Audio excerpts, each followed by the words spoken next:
যে বড় গাছের নিচে যেও না, মানে রাতের বেলা কিন্তু মানুষ বলে যে বড় যে বৃক্ষগুলো তার নিচে যেও না। কেন?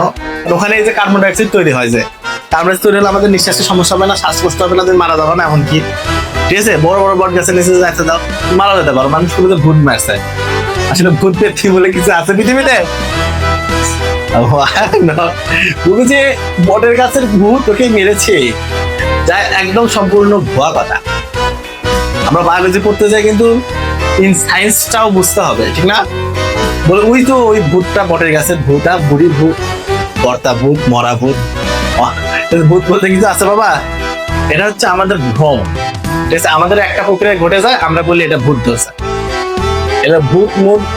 আর জানোই তো, আর যেটা আছে জিন আছে ইসলাম ধর্ম অনুযায়ী, এরা থাকে বাথরুমের মধ্যে অপরিষ্কার থাকে, মানুষের ভয় লুকে থাকে।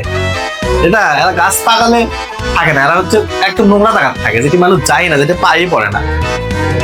তো এই গাছে জিন আছে, আইরে বুড়ো জিন কত বড় অজ্ঞতা এবং মূর্খের যুগে বাস করলে সেটা বলতে পারে, ঠিক না?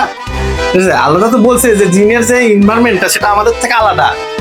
আমাদের সাথে থাকলে সেটা থাকবে অপরিষ্কার জায়গা, ডাস্টবিনের মধ্যে লুকে থাকবে ভয়। আর ভালো জিন কোনোদিন এইদিকে থাকবে বাবা? তাদের জন্য তো আল্লাহ তাআলা আলাদা একটা জগৎ তৈরি করে দিছে। জিনেরা যেখানে থাকে ওখানে তো মানুষ যায় না, মানুষ যায় না, সেখানে জিন আসে না। জানো, পৃথিবীর একটা প্রান্তে এটা আছে, জিনেদেরও জগৎ আছে, এটা তো কোরআনে উল্লেখ আছে। জিনেরাও থাকে, ওরাও ফ্যামিলি সবে আছে, ওদেরও আমাদের সাথে আশেপাশে। কিন্তু এই যে আশেপাশে জিন গেলে তো বদ জিন নাকি, এরা কোথায় থাকে? নোংরা জায়গা, ভয়তে ডাস্টবিনের মধ্যে থাকে, ভয়তে বাথরুমের মধ্যে থাকে, নামাজ কালাম বললে এলে কিছুই না।